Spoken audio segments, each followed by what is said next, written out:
Hello friends, welcome to Unacademy. This me doctor Siddharth Arora. 2026 के civil services examination में आप में से बहुत सारे लोग तैयारी करें। तो आज जो मैं आपके साथ एक स्ट्रैटेजी वीडियो आपके साथ शेयर कर रहा हूं, this is a time tested proven strategy to ace polity. जहां तक पॉलिटी, गवर्नेंस, इंटरनेशनल रिलेशन जो मेरे सब्जेक्ट्स है उससे रिलेटेड अगर आपको एक्चुअल तैयारी करनी है तो आपको ये वीडियो अंत तक देखना चाहिए। आमतौर पे जो इस टाइम पर फैशन चल रहा है वो ये चल रहा है कि स्पून फीडिंग की जा रही है।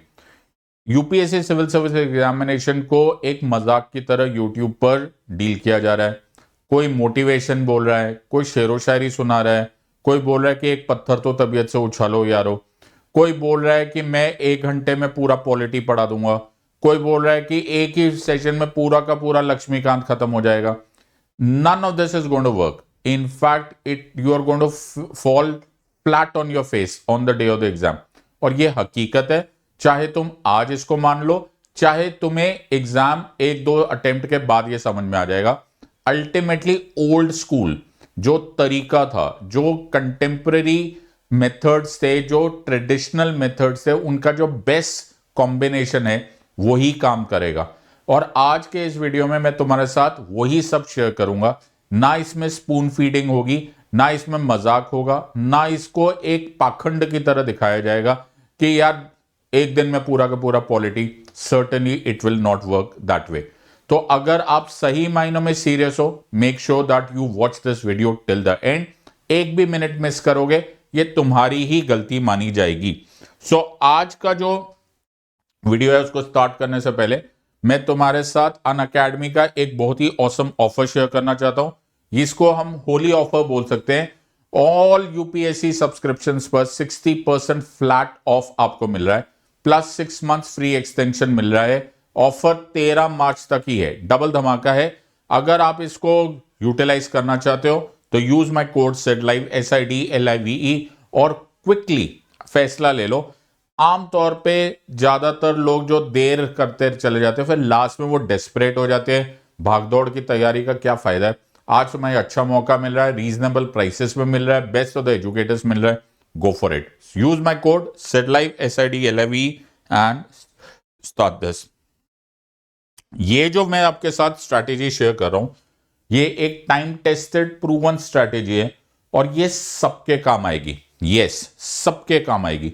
जो ग्रेजुएट्स हैं, जो first year, second year, third year में भी पढ़ रहे होंगे या अभी अभी पास आउट हुए होंगे, जो कॉलेज स्टूडेंट्स हैं उनके लिए भी, जो वर्किंग प्रोफेशनल्स बन गए हैं, जो इस टाइम पे नौकरी कर रहे हैं, वो भी इसका पार्ट हो सकते हैं। स्कूल के भी बच्चे इसका पार्ट हो सकते हैं, बट मैं आमतौर पे चाहूंगा कि स्कूल के बच्चे बेचारे थोड़े से रिलैक्स करें, बिकॉज उनमें बर्न आउट होने का चांस रहता है। आमतौर पे होता यह है कि if you are preparing this exam for 1 year और 2 इयर्स तो ये एक ऑप्टिमम टाइम होता है। लेकिन if you start dragging your preparation for से 5 इयर्स, जैसे अगर स्कूल लेवल पे होगा, after a while you will start getting bored of it. After while तुम्हें बर्नआउट की फीलिंग आएगी, तुम्हें लग रहा है यार कब आएगी एग्जाम और कब ये खत्म होगा। हमारे कुछ स्टूडेंट्स थे on plus classes, amongst them were some very promising students. बहुत सारे लोग जो मुझसे प्लस क्लास में पढ़ते हैं उनको आइडिया होगा मैं किसकी बात कर रहा हूं। मैं बिना नाम लिए कुछ लोगों का रेफर कर रहा हूं। द पॉइंट हियर इज कि वो लोग 4-4 साल पढ़ रहे थे।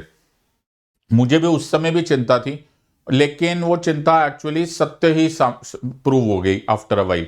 बिकॉज 3-4 साल में बर्न आउट हो जाता है, बोर हो जाता है इंसान, बिकॉज कोर्स हो चुका होता है, रिविजन हो चुका होता है, now they know it, but then वो रिवर्स में जाने लग जाता है। इन द सेंस कि उस टाइम पर तो समझ में आ गया, लेकिन फिर थोड़े समय के बाद वही सब्जेक्ट ना बोझ लगने लगता है, बोरियत आने लगती है। आई डोंट थिंक उतने टाइम से होना चाहिए। अब जो स्कूल लेवल में पढ़ रहे वो अभी के लिए रिलैक्स करो। मैं चाहे तो तुम्हारे लिए एक अलग से वीडियो बना दूंगा।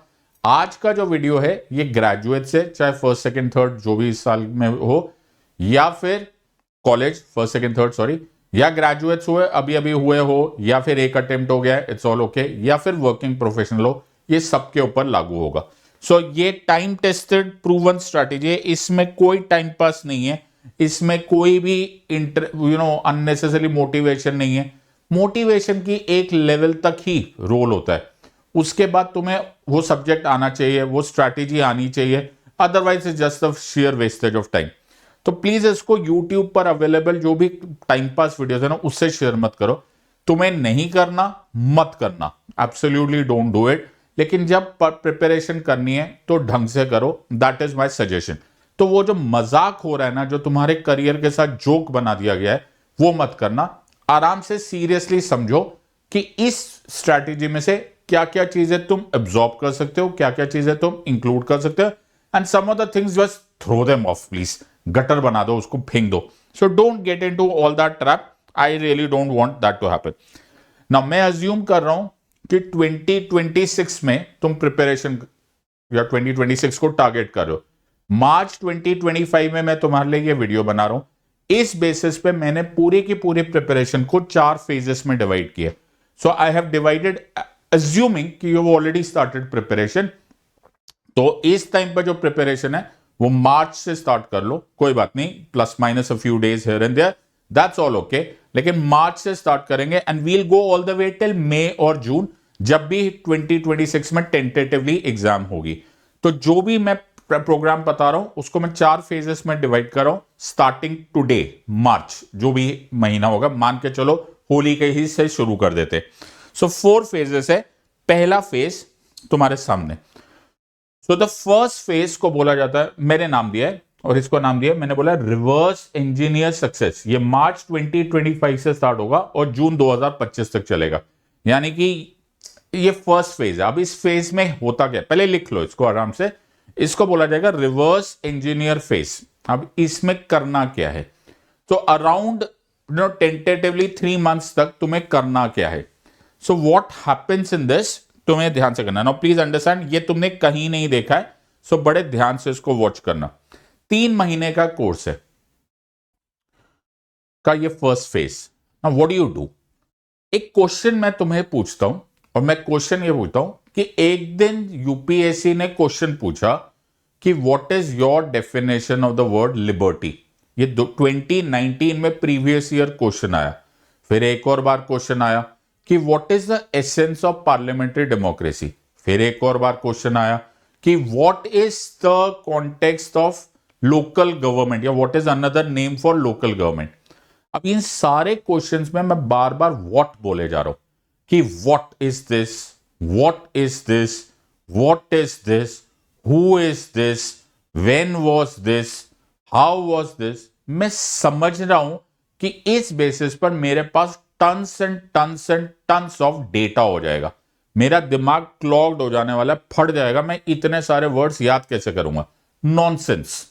इस तरह से तुम अपने सारे के सारे करियर को बर्बाद कर दोगे, because no human being can remember so many things. तुम एक बार लक्ष्मीकांत उठाकर देखो, 900 प्लस पेजेस लक्ष्मीकांत है, फिर तुम्हारे पास एनसीईआरटी है, फिर तुम्हारे पास हजारों गीगाबाइट्स के पीडीएफ जमा होते जा रहे हैं, तुम्हारे पास वीडियोस है, तुम्हें न्यूज़पेपर भी देखना है, तुम्हें ऐसे भी लिखना है, इतना सारा content, how can one person remember? Absolutely not possible. ये तुम्हारे लिए पहले दिन से इंपॉसिबल है। तो नेपोलियन के कोट्स मत याद रखना, you know, even the word impossible says I am possible. Bloody nonsense, it's not going to happen. अपने साथ इतना भी जुल्मो सितम मत करो। सबसे इंपॉर्टेंट कॉन्सेप्ट है कि तुम दुश्मन को पहचानो, अपने एडवर्सरी को पहचानो। एडवर्सरी तुम्हारा दुश्मन, तुम्हारा चैलेंजर यूपीएससी का एग्जामिनर है। महाभारत के युद्ध के समय श्री कृष्ण ने अर्जुन को बोला था कि अर्जुन, हे पार्थ, पहले दुश्मन को पहचान। इन द सेंस कि तुम्हें अगर यह समझ में आ जाए कि दुश्मन कौन सा हथियार चलाने वाला है, it will be easy for you to react to him. उसी तरह से थोड़े दिनों के लिए सिर्फ वाई पे कॉन्सेंट्रेट करो। किस पे कॉन्सेंट्रेट करो? वाई पर। कि यूपीएससी ने ये क्वेश्चन क्यों पूछा होगा, क्यों उनका विचार आया होगा कि वो लोग पार्लियामेंट्री डेमोक्रेसी पे क्वेश्चन पूछ रहे। बिकॉज जैसे मैं एक एग्जांपल दे देता हूं, पार्लियामेंट्री डेमोक्रेसी का पूरा बेसिस इस एक ही मंत्र जो मेरी क्लास में मैं बार बार बोलता हूं, executive is responsible to legislature. कार्यपालिका विधायिका के प्रति उत्तरदायी है। यूपीएससी ने 2 साल पहले भी यही क्वेश्चन पूछा, फिर उसी से मिलता जुलता क्वेश्चन उससे 2 साल पहले क्वेश्चन पूछा। कई बार पिछले 10 साल में यही क्वेश्चन बार बार आता जा रहा है। वो अलग अलग वैरायटी में old wine in a new bottle क्यों पूछ रहे हैं यार? वो इसीलिए पूछ रहे चाह रहे हैं बिकॉज वो ये चाह रहे हैं, वो एक्सेप्ट कर रहे हैं कि, और राधा वो बताने की कोशिश कर रहे या पूछने की कोशिश कर रहे, क्या मेरे प्यारे डियर एस्पिरेंट्स तुम ये बात समझ सकते हो? डू यू रियलाइज कि ये executive is responsible to legislature, कार्यपालिका विधायिका के प्रति उत्तरदायी है। इस मंत्र के बिना पार्लियामेंट्री डेमोक्रेसी नहीं चल सकती। हर क्वेश्चन जो वजह है, हर क्वेश्चन का जो वजह है वो वो जो हर क्वेश्चन की रीजन है, जो पॉइंट है, वो क्वेश्चन किसी वजह से पूछा गया है। मेरा कॉन्सेप्ट ये है कि पहले 3 महीना जब हम लोग किताबें पढ़ेंगे, और मैं तुम्हें सारी बुक लिस्ट भी दूंगा, हम सिर्फ ये समझने की कोशिश करेंगे कि क्या ये बुक से पढ़ा जा सकता है या नहीं। Is this a question that is possible और नॉट? अगर वो क्वेश्चन मुमकिन है तो हम पढ़ेंगे ना। धीरे धीरे मैं तुम्हें ये समझा दूंगा। अभी के लिए हमारा स्टेप 1 है कि क्वेश्चंस रेलेवेंट क्यों है, व्हाई आर दे रेलेवेंट। सो इसको हम लोग 3 पार्ट्स में डिवाइड कर देंगे। तो रिवर्स इंजीनियर सक्सेस, क्वेश्चन को का डीएनए पहचानो। हर क्वेश्चन का एक डीएनए है, उसको करोगे कैसे? तो हर पिछले 10 साल के 2016 से लेकर 2025 तक के क्वेश्चंस का एक ग्रुप बनाते चले जाओ। हर क्वेश्चन को कैटेगराइज करो। पहले देख लो ये पॉलिटी में आता है, ये गवर्नेंस में आता है, ये आईआर में आता है। इनफैक्ट मैं आज पॉलिटी, गवर्नेंस एंड आईआर पढ़ा रहा हूं। You can utilize this in other subjects also. तो डिवाइड कर दो, ये पॉलिटी का है, ये गवर्नेंस का है, ये आईआर का है। फिर उसको सब थीम में डिवाइड करो कि फेडरलिज्म है, फंडामेंटल राइट्स का है टॉपिक है, डीपीएसपी का टॉपिक है। तो तुम्हारे पास ना एक पूरा सा टेबल बनता हुआ चले जाएगा कि ये एक पॉलिटी है, ये गवर्नेंस, ये आईआर। पॉलिटी में ये टॉपिक्स आ रहे, these are the sub topics. Governance में ये सारे टॉपिक्स आते जा रहे, आईआर में ये सारे टॉपिक्स आते जा रहे। तुम्हारे पास I am not trying to do exact mathematics, लेकिन फिर भी अगर सोचो कि 15-20 क्वेश्चंस या 20 क्वेश्चंस मान के चलो हर साल आया जाए, तो 20 मल्टीप्लाइड बाय 10, 200 क्वेश्चंस तुम्हारे पास हो गए। 200 क्वेश्चंस को तुम 3 मेन कैटेगरीज और फिर छोटी छोटी सब कैटेगरीज में डिवाइड करो। यहां पर ना ज्यादा इंटरेस्टिंग ये होता है कि तुम जो मैं बोल रहा हूं वो करते जाओ। इस टाइम पर don't go into the nuances. जैसे बहुत सारे क्वेश्चंस डीपीएसपी से भी रिलेटेड होंगे और शायद फंडामेंटल राइट से भी हो जाएंगे, या डीपीएसपी से भी रिलेटेड होंगे और गवर्नेंस से भी होंगे। हो सकता है लोकल गवर्नमेंट का कोई टॉपिक हो और उसका कुछ ना कुछ जुडिशरी या इलेक्शन से भी रिलेशन हो जाए। उसकी ज्यादा ना चिंता मत करो। अभी के लिए स्टार्ट डूइंग इट। जो तुम्हें पहला ख्याल आ रहा है इन योर बेसिक अंडरस्टैंडिंग, वो करना स्टार्ट कर दो। अब तीसरा स्टेप करो। अब उसको सोचो कि इसमें एग्जामिनर ने जब क्वेश्चन डाला होगा तो उसकी एक्चुअली इंटेंशन क्या होगी। क्या वो तुम्हें रटवाने की बात कर रहा था, फैक्ट्स में सोच रहा था? क्या वो तुम्हें कुछ एनालिसिस करने की कोशिश कर रहा था? तुम्हें समझ में आया कि यार executive is responsible to legislature, या फिर वो करंट अफेयर्स के पूछ रहा है? इसको थर्ड कैटेगरी में, इनफैक्ट मैं चाहूंगा कि अगर हो सके तो थोड़ा कलर कोडिंग कर लो। लाल में एक कलर लिख लो कि जी ये फैक्ट वाले है, ग्रीन से अंडरलाइन कर दो कि जी ये तो एनालिसिस वाला है, करंट अफेयर्स है, पर्पल कर दो, ब्लैक कर दो, जो भी तुम्हें करना है। इन अदर वर्ड्स तुम्हारे पास 200 क्वेश्चंस का ब्रॉड डिवीजन हो जाएगा। इसको बेटा तुम चार्ट पे बनाओ। तुम मुझे थैंक यू का कार्ड भेजोगे, तुम्हें अचानक आगे का जो जमाना है ना वो दिखने लग जाएगा कि हाँ मुझे समझ। और सबसे इंपॉर्टेंट बात है, since you are starting the preparation, बहुत सारे ये चीजें धीरे धीरे मॉडिफाई होगी। बिकॉज तुम्हें अभी मालूम भी नहीं पड़ेगा कभी कभी कि ये कौन सा एनालिसिस का टॉपिक है, कौन सा फैक्ट्स का है, कौन सा सब थीम है। तो अभी धीरे धीरे it is a process in the making. पर 3 महीना है, तुम मेरी क्लासेस में होंगे। 3 महीने में मैं तुम्हें पॉलिटी पढ़ा रहा हूंगा। तुम्हें हर हफ्ते तुम्हारा जो एडवांसमेंट होगा वो बहुत ज्यादा हो चुका होगा। धीरे धीरे धीरे वो चेंज होता जाएगा। अगर तुम इसको ऑनलाइन कर पाओ या फिर एक्सेल शीट पे कर पाओ तो फिर तो क्या कहने। ये काम 3 महीना चलता रहेगा। रिमेंबर माय पॉइंट, भाग दौड़ मत करना। तुम्हारी जनरेशन की मेजर प्रॉब्लम है कि तुम्हें सब कुछ जल्दी चाहिए, इंस्टेंट चाहिए। कॉफी भी इंस्टेंट चाहिए। ब्लिंकिट को फोन करो, अभी के अभी मेरे को चाहिए, अभी के अभी, अभी के अभी। बहुत सारी सुपरफिशियल चीजें आ जाती है, लेकिन जितनी काम की चीजें होती है ना, उनमें समय लगता है। So make sure, give it time, 3 महीना इसको गुजारो, राइट, लेट इट हैपन। अब मैं तुम्हारे साथ कुछ स्मार्ट टेक्निक्स यूज करवा रहा हूं। तो जो स्मार्ट टेक्निक जो मैं तुम्हें यूज करवा रहा हूं वो ये है कि तुम एक्टिव थिंकिंग करो, राइट, तुम एक्टिव थिंकिंग करो। मैं तुम्हें बताता हूं, आज से 2 साल पहले अप्रैल का महीना था। बड़ा सोचो, अप्रैल के महीने में मैं द हिंदू न्यूज़पेपर पढ़ रहा था। द हिंदू न्यूज़पेपर में उस टाइम 2-3 साल पहले होगा, राइट, उस टाइम के उपराष्ट्रपति, vice president of India Shri Venkaiah Naidu साहब का एक आर्टिकल आया हुआ था। और उस आर्टिकल में श्री वेंकैया नायडू साहब एंटी डिफेक्शन लॉ को, दल बदल कानून जिसे बोला जाता है, उसके बारे में उन्होंने बहुत बुराई करी। उनको बहुत क्रिटिसाइज किया कि ये लॉ खराब है, ये एब्सर्ड लॉ है, इसमें टाइम लिमिट नहीं है, एटसेट्रा एटसेट्रा। वो बात मुझे खटक गई। वो मुझे इसलिए खटक गई क्योंकि उस टाइम पर वो वाइस प्रेसिडेंट ऑफ इंडिया थे, सरकार उन्हीं की पार्टी की थी, और उसके बावजूद वो एक एग्जिस्टिंग लॉ जो कि एंटी डिफेक्शन लॉ है उसके बारे में वो बुराई कर रहे थे। यानी कि it is coming right from the top, second highest position है ऑनरेबल वाइस प्रेसिडेंट की इन द टेबल ऑफ प्रीसेडेंट। जब वो बुराई कर रहे थे तो मुझे स्ट्राइक कर गया। मैंने कहा यार ये तो बड़ा इंपॉर्टेंट बात हो गई। इसका मतलब है the vice president of India himself is bothered about the misuse about anti defection law. और बिलीव, ये अप्रैल का महीना था। 1.5-2 महीने के बाद प्रीलिम्स का एग्जाम आया। इस दौरान हम लोगों ने अनअकैडमी पर एक वीडियो निकाला। तो मैंने वो वीडियो बनाया और हमारे प्रतीक नायक सर जो हिस्ट्री के आपके टीचर है उनके साथ वीडियो बनाया। और हम सिर्फ ये प्रेडिक्ट जो क्या बोल रहे थे, हम we were just sharing our thoughts कि what are the important questions और या what are the important topics जो कि 1 week before the exam students को पढ़ लेना चाहिए। Right at the top of my priority list, right at the top was anti defection law.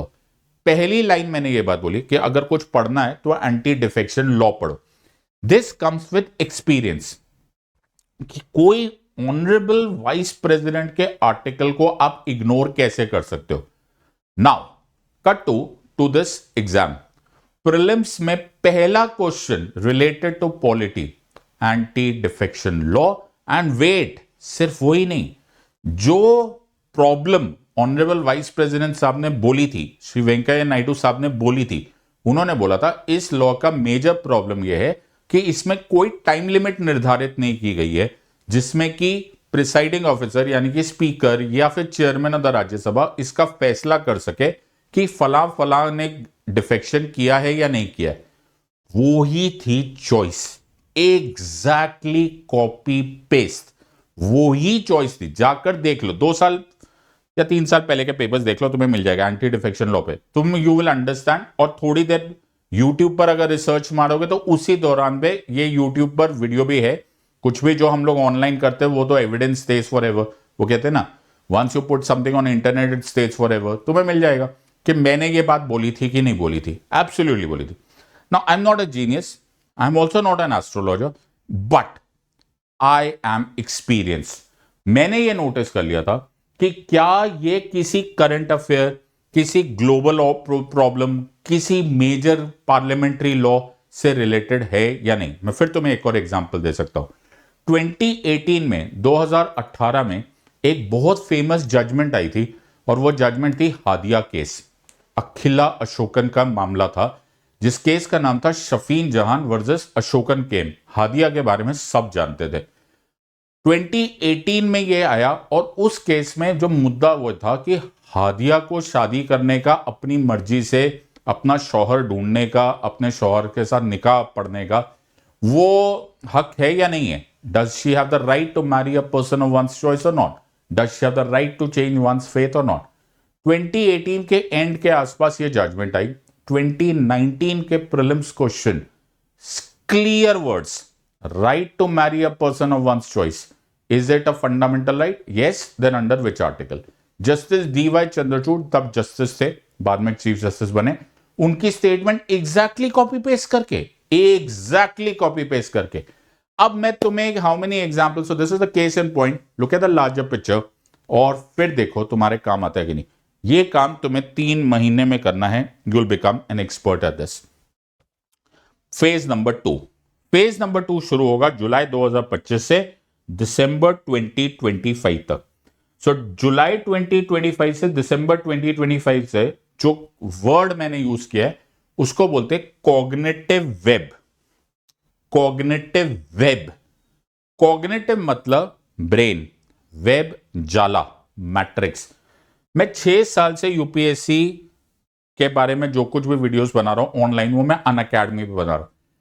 Have a look at all the videos, जितने videos है, जितनी मेरी क्लासेस है, 35 करोड़ से ज्यादा लाइव मिनट्स मुझे वॉच किया गया ऑन अनअकैडमी, और यूट्यूब पर तो अनगिनत आवर्स होंगे, I don't even want to count that.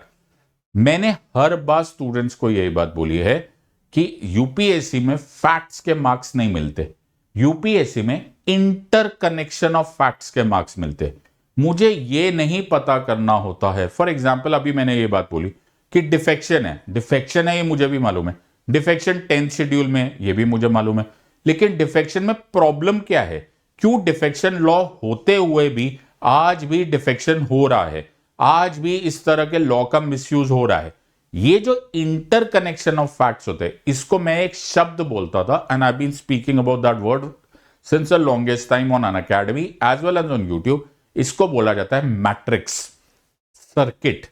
You understand the point? यहां पर यह है कि आपको फैक्ट्स के मार्क्स ही नहीं मिल रहे, ये रटने की एग्जाम नहीं है, ये गूगल नहीं है, ये कनेक्शन की बात है। इसको नाम मैंने आज दिया है कॉग्निटिव वेब। ये धीरे धीरे बनता है, ये इतने आराम से बनता नहीं। So the let us look at each of this part. तो कोई भी एक स्टैटिक टॉपिक बनाओ, ओके कोई भी एक स्टैटिक टॉपिक दे। तुमने देखा आर्टिकल 21, चलो जी, कॉन्स्टिट्यूशन में तुमने आर्टिकल 21 देखा, फिर तुम इससे रिलेट करो कि इससे रिलेटेड पिछले 1 साल में क्या कोई करंट अफेयर हुआ है, कहीं लिखा है आर्टिकल 21 से कोई बात हुई है? तो तुम्हें बहुत जगह पर, for example I am just taking for the sake of this argument, कि हम लोगों ने देखा कि राइट टू प्रिवेसी के बारे में बड़ी बात होती है, निजता का अधिकार। बीच में डिस्कशन हो रही थी सेम सेक्स मैरिज की, निजता के अधिकार पे बड़ी सारी बातें होती है, राइट? आधार केस से ये शुरू हुआ था। 2018 में जस्टिस के.एस. पुट्टस्वामी का केस हुआ था, जिसमें राइट टू प्राइवेसी को फंडामेंटल राइट अंडर आर्टिकल 21 मान लिया गया था। पिछले साल का यूपीएससी सिविल सर्विस एग्जामिनेशन का प्रीलिम्स पेपर खोलो, right to privacy is promised as a fundamental right under which article? Article 21। अगर तुमने करंट अफेयर्स देख लिए, तुम्हें यार जहां देखो स्पाउजल प्राइवेसी, हस्बैंड की वाइफ के साथ रिश्ता होने के बावजूद हर एक की अपनी अपनी प्राइवेट लाइफ है। इस पर मैंने एक यूट्यूब वीडियो भी बनाया हुआ है। आधार से तो है ही, सेम सेक्स मैरिज से है, राइट टू सेक्सुअल ओरिएंटेशन है, एलजीबीटी के राइट्स की बात हो रही है। ये सारे के सारे कहां से आ रहे हैं? In fact Hadiya case for that matter, right to marry a person of one's choice, ये सब कहां से आ रहा है? ये सब कुछ आ रहा है करंट अफेयर से, तुम्हें मिल जाएगा, राइट? तो तुमने देखा राइट टू प्राइवेसी आया। अब राइट टू प्राइवेसी से तुम्हें रियलाइज हुआ यार आजकल थोड़ा थोड़ा हम पार्लियामेंट में सुन रहे डेटा प्रोटेक्शन बिल आ रहा है, राइट? ये बोला कि जो मैं इंटरनेट पर डालता हूं वो प्रोटेक्टेड है कि नहीं, जो मैं फेसबुक पे फोटो डालता हूं वो प्रोटेक्टेड है कि नहीं, जो मैं इंस्टाग्राम पे वीडियोस बना रहा हूं वो प्रोटेक्टेड है कि नहीं। उसी तरह से गवर्नमेंट को किस हद तक ये सुपरवाइज करने का, ये सर्वेलेंस करने का अधिकार है कि वो कहां तक चेक कर सकता है कि मैं क्या ट्विटर पे लिख रहा हूं, क्या मैं इंस्टाग्राम पे डाल रहा हूं, क्या मैं फेसबुक पे शेयर कर रहा हूं। ये सारी चीजें बार बार न्यूज़पेपर में आ रहा है। मजे हो गई तुम्हें। जैसे तुम्हें यह मिल गया, तुम इस करंट अफेयर को राइट टू प्राइवेसी से कनेक्ट करो, राइट टू प्राइवेसी को इस स्टैटिक पोर्शन ऑफ आर्टिकल 21 से कनेक्ट करो। ऐसे ही एरो बनाओ जैसे मैंने तुम्हारे लिए अभी बनाए हुए। जैसे ही तुम इन सब चीजों को डालोगे, यू विल स्टार्ट अंडरस्टैंडिंग कि यार ये तो कनेक्टेड है। जिसको टॉपिक को मैं ये सोच रहा था कि ये सिर्फ रटने का टॉपिक है, सर्टनली नॉट, ये रटने का टॉपिक है ही नहीं। You are understanding the interconnection of facts. तो तुम्हें ज्यादा मेहनत भी नहीं करनी पड़ेगी, बड़े आराम से करो। कैसे करो? जैसे तुमने कॉन्स्टिट्यूशन खोल के देखा, ओके, तो तुम्हें आर्टिकल 21 दिखाई देगा। कहां चला गया आर्टिकल 21? तो article 21, here it is. So if I look at article 21, no person shall be deprived of his life, no person shall be deprived of his life or personal liberty except according to procedure established by law. Amazing. ये हो गया static portion. Go to the newspaper कि क्या right to privacy से related कोई भी खबर आ रही है, कोई भी न्यूज आ रही है? हाँ आ रही है, put it under that category. धीरे धीरे तुम्हारा जो करंट अफेयर है वो एक अलग दुख ना होकर ना वो स्टैटिक में अपने आप ही समा जाएगा। ये धीरे, इट विल टेक टाइम। देखो कब से स्टार्ट है? जुलाई, अगस्त, सितंबर, अक्टूबर, नवंबर, दिसंबर। You have tons of time at your hand. Make sure that you do it. इस दौरान अब तुम्हारा है ना, you are now doing heavy lifting. मैं इस टाइम पे पक्का ये सजेस्ट करूंगा that you should always take mental reset days. देखो मैंने यहां पर reset दिया, but the word here is very related to rest. हमारा है ना दिमाग भी तो एक ऑर्गन है ना at the end of the day। जैसे हम लोग अगर एक्सरसाइज बहुत ज्यादा करते हैं, या मैं माउंटेनियरिंग पे चले जाऊं, या मैं बहुत बड़ी हाइकिंग पे चले जाऊं, तो थोड़े दिनों के बाद मैं पहाड़ों से वापस आऊंगा तो मैं रेस्ट करूंगा कि अगले दिन से मैं फिर भागना शुरू करूंगा? नहीं, क्योंकि यूपीएससी में सिर्फ पॉलिटी गवर्नेंस आ गया ऐसा भी नहीं है। तुम्हें क्लासेस भी अटेंड करनी है, तुम्हें न्यूज़पेपर भी पढ़ना है, प्लस मेरे तरीके से फर्स्ट फेज और सेकंड फेज भी जाना है। Your brain starts getting tax. अब लोग क्या करते हैं, बेचारे स्टूडेंट्स होते हैं ना, तुम्हें ना गिल्ट आता है, तुम्हें ना अंदर से ना उड़न मचने लगती है, यार मैं ना रेस्ट नहीं कर सकता या रेस्ट नहीं कर सकती, लोग क्या बोलेंगे। अरे लोगों का काम है कहना, हु केयर्स अबाउट लोग, भूल जाओ उनको। कुछ थोड़ा समय even if it is a 4 hour time, अपने आप को मी टाइम दो, बिल्कुल छोड़ दो, एब्सोल्युटली छोड़ दो, चिल करो एब्सोल्युटली। उस टाइम पे कुछ भी मत करना, न्यूज़पेपर भी नहीं देखनी, नोट्स भी नहीं देखने, किताबों को दूर कर दो, एब्सोल्युटली रेस्ट करो, चिल करो। व्हाटएवर, डांस करने का दिल करे डांस करो, पार्टी में जाना है पार्टी में जाओ, go ahead and do it. तुम्हें लग रहा है कि ये सिर्फ रेस्ट है, मैं तुम्हें बताऊं, magic happens at this stage. इस टाइम पर तुम out of the box thinking करने लगते हो। तुमने कई बार सुना होगा और एक्सपीरियंस भी किया होगा, समटाइम्स हमें हमारे बेस्ट आइडियाज तब मिलते जब हम एक्चुअली कुछ भी नहीं कर रहे होते। हम बैठे हुए या हम गार्डन में घूम रहे, and suddenly you get some whiff of some idea and बोलते व्हाट एन आइडिया। कुछ तो होता ही होगा, okay, there must be something unique about this entire thing. So ये जो यूनिक थिंग है, इसके लिए बीच बीच में हर 15 दिन में नो बिल्कुल जीरो स्टडी का प्रोग्राम बनाओ। It will really help you in this entire process. So important, जैसे मैंने पिछली बार एक कोई स्मार्ट मेथड बताया ना, वैसे मैं तुम्हें एक और स्मार्ट मेथड बताता हूं। ये बड़ा ही स्मार्ट मेथड है। आजकल तो मोबाइल है। मैं जब स्टार्टिंग में पढ़ता था, जब मैं कॉलेज में करता था, जब मैं लॉ कॉलेज में स्पेशली गया, तो मैंने एक वॉइस रिकॉर्डर लिया हुआ था, डिक्टाफोन बोलते थे उसको। अब डिक्टाफोन खरीदने की जरूरत नहीं, राइट? तो डिक्टाफोन भी ऐसा ही होता था, एक बटन लो फिर ऐसे hello you know this is the note to myself, फला फला date, this is what I feel, this is what I have learned etcetera. बड़ा काम आता था। यही डिक्टाफोन का जो आज सारे के सारे फीचर्स है वो तो आपके मोबाइल में आ जाते हैं। चाहे आप सस्ता मोबाइल लो, चाहे 1.5 लाख का फोन लो, सब में वॉइस रिकॉर्डर का ऐप है। एवरी डे 5 मिनट का रूल बना लो कि 5 मिनट तुम ये बोलो कि today I studied this, today I read this. 5 minute अपने आप से बात करो, मी टाइम। हमें ऐसा लगता है कि हम लोग है ना, मुझे ऐसा रियलाइज हो रहा है, तुम इसी टाइम नोटिस करो, तुम मुझे देखते टाइम भी तुम्हारे मुंह से कुछ ना भी निकल रहा हो, तुम्हारा मंकी ब्रेन जो होता है ना, वो मेंटल चैटर चलता रहता है, कड़ कड़ कड़ कड़ कड़ कड़, वो मशीन चल रही होती है। समटाइम्स तो हम लोग आंखें बंद करके जब सो रहे होते हैं तब भी मेंटल चार्टर चल रहा होता है। Instead of doing that mental charter which is just a share wastage of time, make sure कि तुम कुछ बोल ही दो, उसको बोलो and put it in clear words. जब तुम उसको शब्दों में डालते हो ना, तो वो एक ऑथेंटिक पावर बन जाती है। तुम खुद को आंसरेबल बना देते हो कि यार मैंने अपनी बात बोली है। और अगर तुम कोई टॉपिक बोल रहे हो तो फिर क्या कहना, बिकॉज अगर आपने अपना टॉपिक बोला ना, you will hear your own voice. Once you hear your own voice, तो तुम्हारा एक और सेंस हो जाएगा। आमतौर पे आप क्लासेस अटेंड करते हो, आप मेरी आवाज सुनते हो, आप टीचर्स की आवाज सुनते हो। If you hear your own voice, तो तुमने एक और सेंस से याद करने का प्रैक्टिस किया। मैं जो तुम्हें बता रहा हूं, तुम इसको आजमा लो और इसी वीडियो को सबको फैला लो। तुम सही मायनों में स्मार्ट कहलाओगे, जिसको यूट्यूब पे ये स्पून फीडर्स ने भेज दिया ना, स्मार्ट स्टडी करो। स्मार्ट स्टडी करना तो वो एक बात है, वो स्मार्ट स्टडी होता क्या है कोई ये तो पता है। ये है smart study. So utilize this method, it will work. Third method, and this is the third phase, and the third phase is simulate and refine. तो अभी तक हमारा 2 phases हो चुके। तीसरा phase is simulate and refine.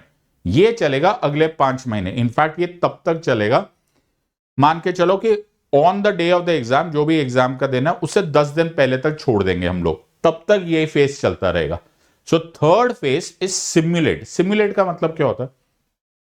Simulate is कि मैं exactly उसी सिचुएशन में जिसमें एग्जाम दे रहा हूं ना, उसको रिपीट करो। Let's do a practice. Ready everyone? सब लोग रेडी? चलो, अगर तुम रेडी हो तो ये एक्सरसाइज करके देखो, ठीक है? तो मैं एक नंबर बोलूंगा, राइट? फिर तुम्हें उसका एक और नंबर बोलूंगा, तुम्हें पहले जितने नंबर्स है उसको रिपीट करने।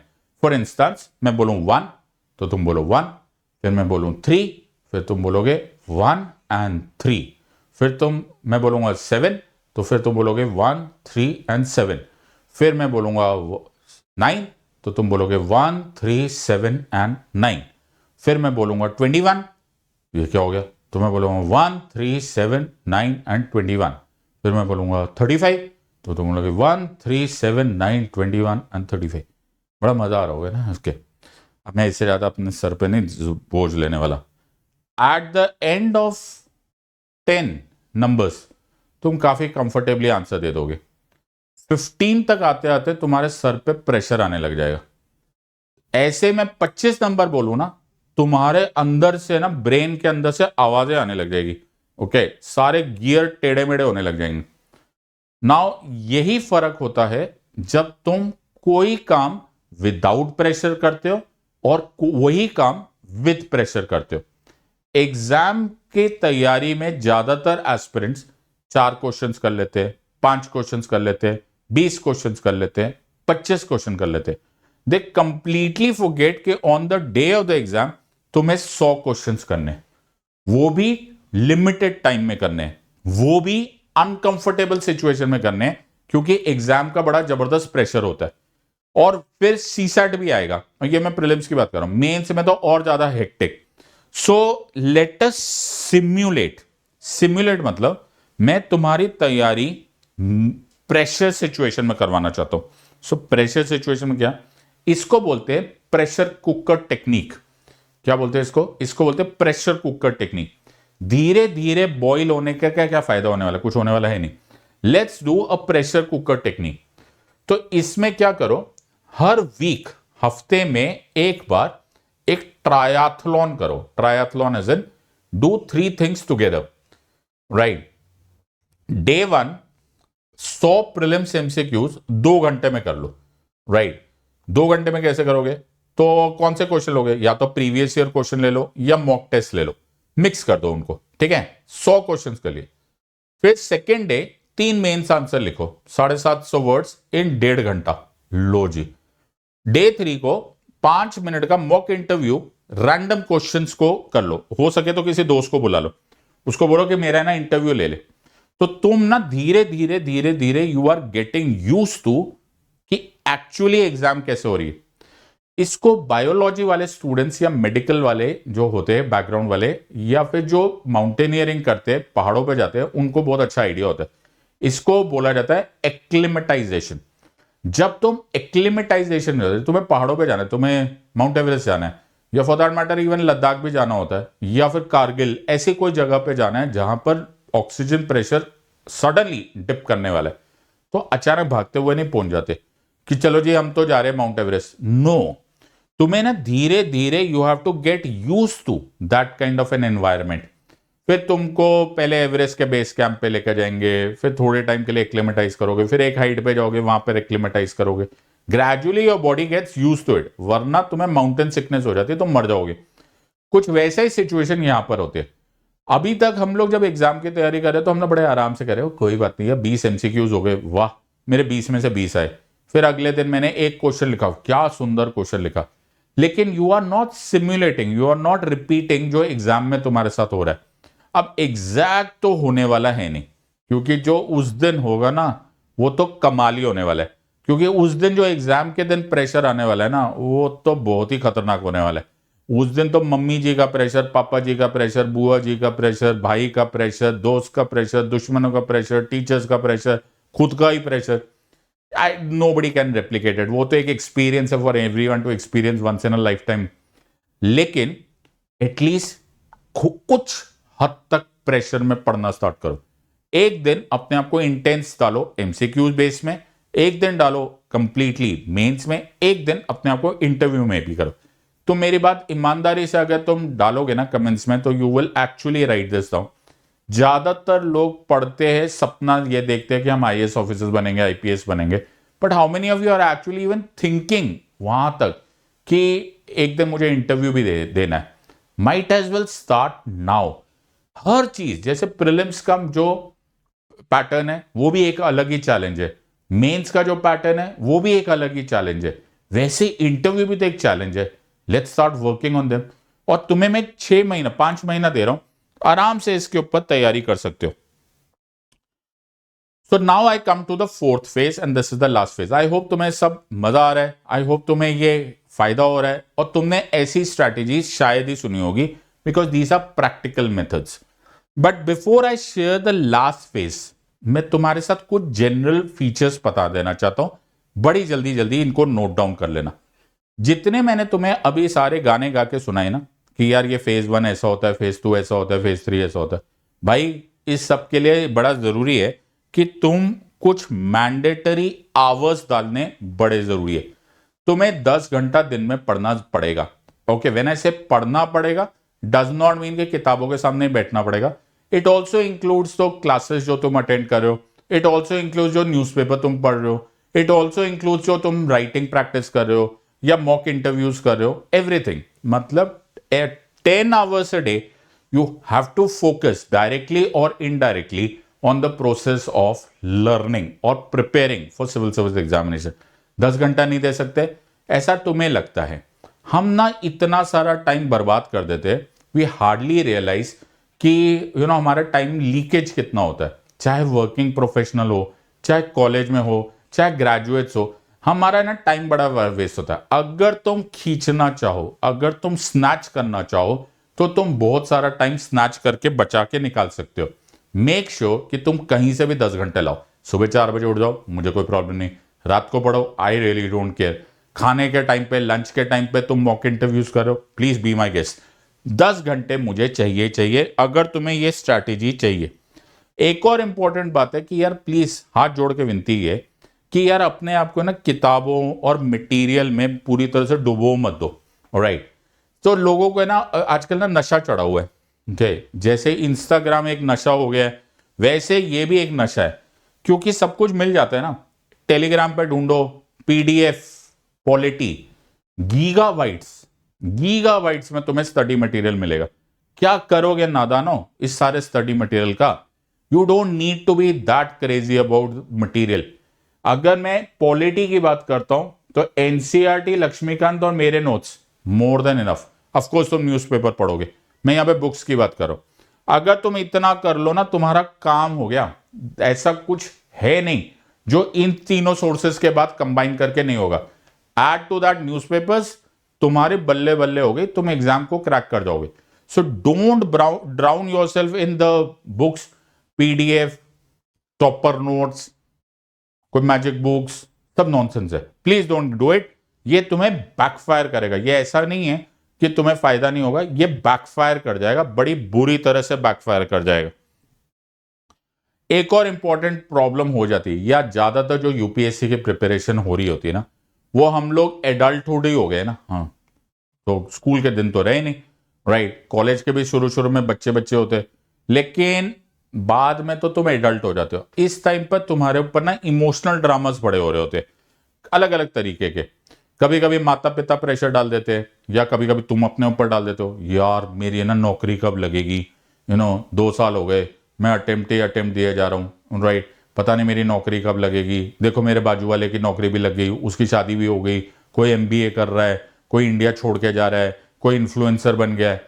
या फिर उस दुख का निवारण करते टाइम तुम किसी और से इमोशनली दिल लगा बैठते हो गया जी, वो एक और सिरदर्दी हो जाती है। आई वुड स्ट्रिक्टली सजेस्ट कि ऐसे ही काफी इमोशनली चार्ज एग्जाम है, राइट। तुम्हारे पास ऐसे ही मेंटल फिजिकल लैटिट्यूड बहुत कम है। Why do you want to have more of this nonsense? Emotions by nature, by the rule of it, by the definition of it, वो एक टेम्पररी ट्रांजिएंट फीलिंग होती है। जैसे खुशी, किसी भी चीज को पाने की, या कहीं पर कोई अवार्ड जीत लिया, या कोई तुमने मूवी देख ली, या तुमने कोई शो देख लिया, वो खुशी जो मिलती है वो भी तो टेम्पररी होती है ना, वो भी ट्रांजिएंट ही होती है ना। तो फिर वैसे ही जो परेशानियां होती है, जो तुम्हारे दुख होते हैं, जो तुम्हारे डाउट्स होते हैं, वो भी टेम्पररी होते हैं। एक राजा को एक मंत्री के सामने एक चैलेंज देखते हुए हमने सुना।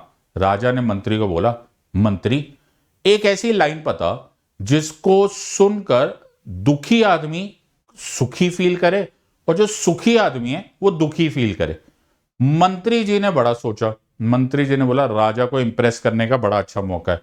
मंत्री जी ने बोला, वो लाइन है, दिस टू शैल पास, ये वक्त भी गुजर जाने वाला है। अब जो दुखी होगा वो सुखी फील करेगा, और जो सुखी होगा उसको अचानक टेंशन होगा, अरे बाबा मेरा सुख तो नहीं जाने वाला। सो दिस टू शैल पास, ये वक्त भी गुजर जाने वाला है।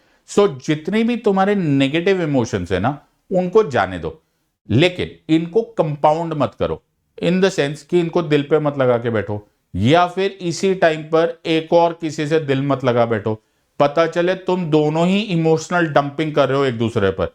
आई डोंट थिंक यूपीएससी में ये सजेस्टेड होता है, अनटिल अनलेस तुम कुछ बहुत ही ज्यादा हीरो हो या हीरोइन हो कि तुम ये सब कुछ कर सकते हो। नॉर्मल लोगों के लिए मैं ये सारी चीजें अवॉइड करूंगा। हमारे पास we have got tons and tons of work to be done. करना जो तुम्हें है वो है रिलैक्सेशन। रिलैक्सेशन एक अलग ही कॉन्सेप्ट होता है। इट इज नॉट कि तुम, जिसको हम बोलते हैं कि हम सिर्फ आराम कर रहे हैं, या कैसे सो जाएं यार 10 घंटे, कोई सोने को नेसेसरी नहीं होता।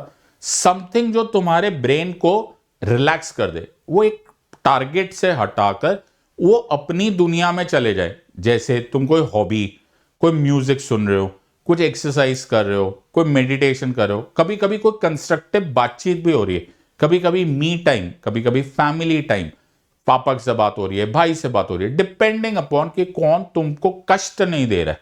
अगर वो कष्ट नहीं दे रहा तो वो सुखी से समय होता है, चाहे मी टाइम, उसको निकालो।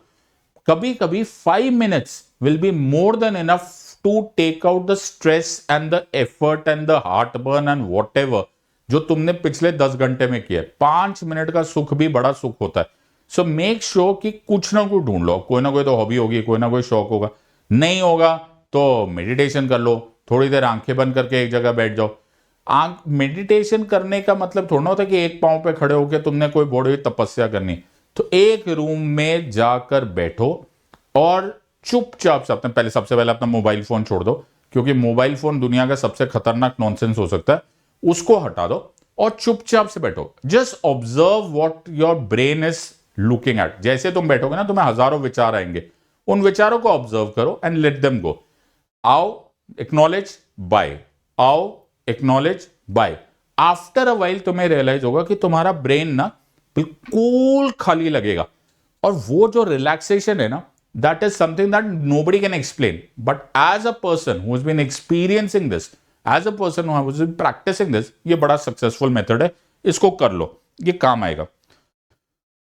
रिलैक्सेशन की तो आजकल डेफिनेशन ही बदल दी है। ओके, रिलैक्स करें जी, हम लोग रील देख रहे हैं, ये ट्विटर पे ट्वीट्स पढ़े जा रहे हैं, भाई प्लीज हाथ जोड़ के विनती है, ये बर्बाद कर देगा तुम्हारा। ये डोपामीन टाइप का, ये जो डिटॉक्स की बात हो रही है ना, ये सही है, ये तुमको एक एडिक्ट बना रहा है। इसीलिए तुम रील जब देखना स्टार्ट करते हो तो मिनट्स के घंटे हो जाते हैं, घंटों के कुछ लोग होंगे दिन गुजर जाते होंगे, इसका कोई अंत नहीं है।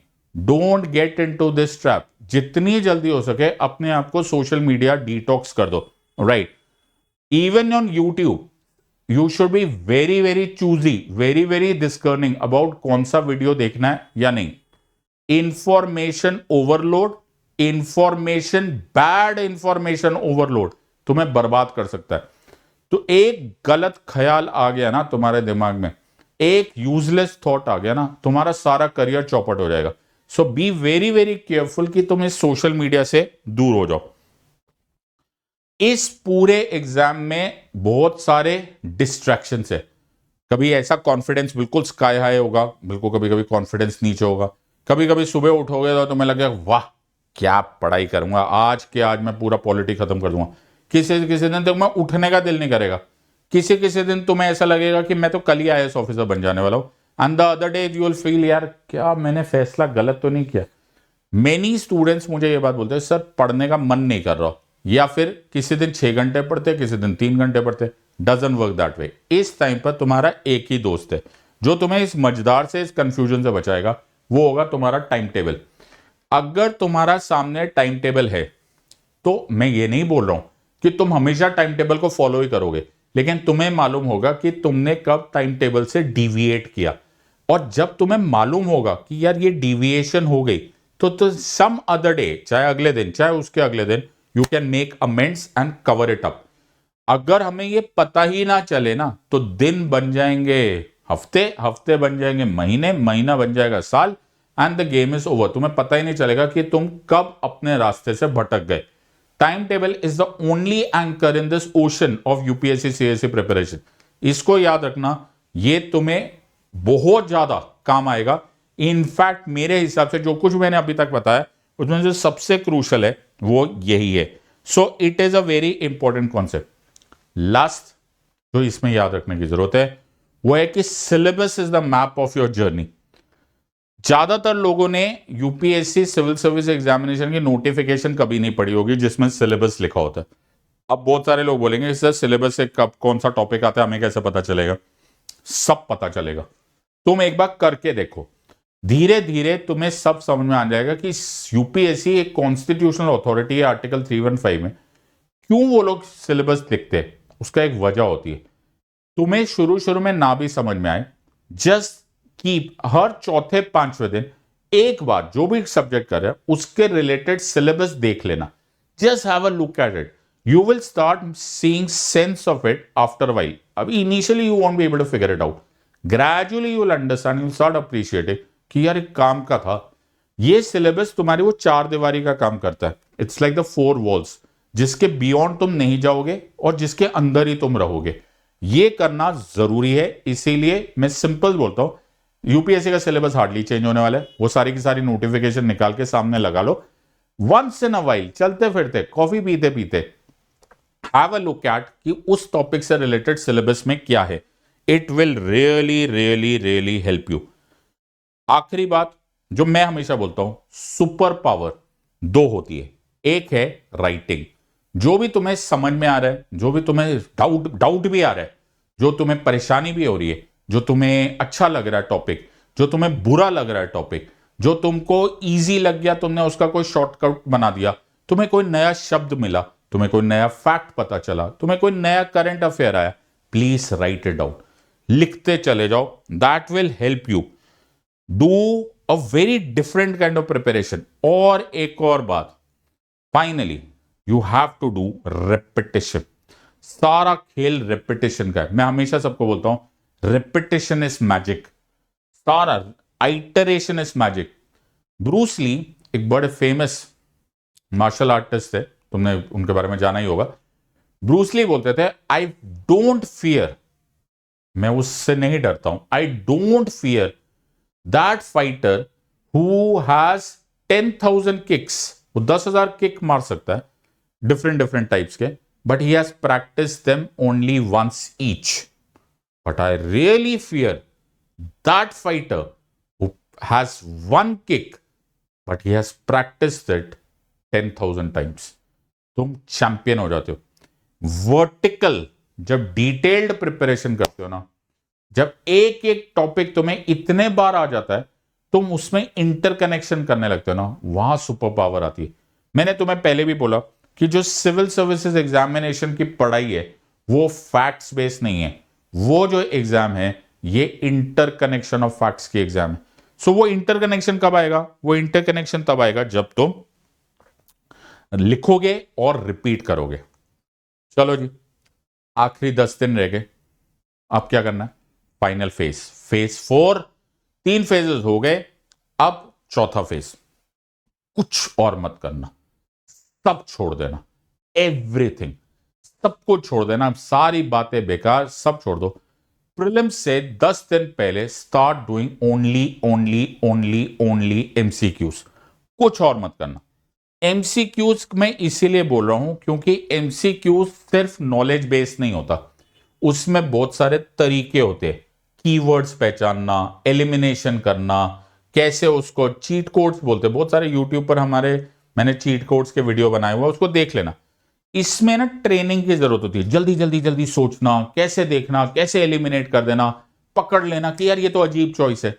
इसमें क्राफ्ट होता है, ओके। इसमें नॉलेज के साथ साथ एक स्ट्रैटेजी होती है। सो वो जो क्राफ्ट होता है, जो मैं अपनी क्लासेस में बहुत कंडक्ट कराता हूं कि यार इसको है ना नॉलेज के बेसिस पे नहीं किया जा सकता, इसमें ना क्राफ्ट है, इसमें शब्द पकड़ो, इसमें कीवर्ड है, इसमें एलिमिनेशन है, ये सब करो आखिरी 10 दिन। सो इस टाइम पर और कुछ एक्सपैंड मत करना, ये सिर्फ एमसीक्यूज पे छोड़ देना। जितने एमसीक्यूज कर सकते हो, go mad at it and you will come out of it amazingly successful. So 4 phases हो जाएंगे, फिर तुम्हारा डे ऑफ द एग्जाम हो जाएगा। और मुझे बड़ी खुशी है और बड़ी उम्मीद है इस बात की कि तुम absolutely will come out with flying colours. सोचो कि मैंने तुम्हें इस वीडियो में जो बताया है ना, it is worth its weight in gold. मान के चलना, ये $1 बिलियन वर्थ ऑफ वीडियो था। ये वो वीडियो है जिस which is a sum total of my 15 years of teaching UPSC CSC aspirants. ये स्पून फीडिंग नहीं है, ये टाइम पास नहीं है कि जी एक दिन में हो जाएगा, हफ्ते में हो जाएगा, मैं तुम्हें पेज बाय पेज करा दूंगा। All that is bloody nonsense. Old school method, time tested method, proven methodology, इसको फॉलो करो, spread it, watch this videos again and again और इसको इंप्लीमेंट करो। You will come out with flying colors in this exam and you will send me a thank you card. I hope you have appreciated this. Maja aaya. In the words of an academy, let's crack it. Until next time, God bless. Thank you and Jai Hind.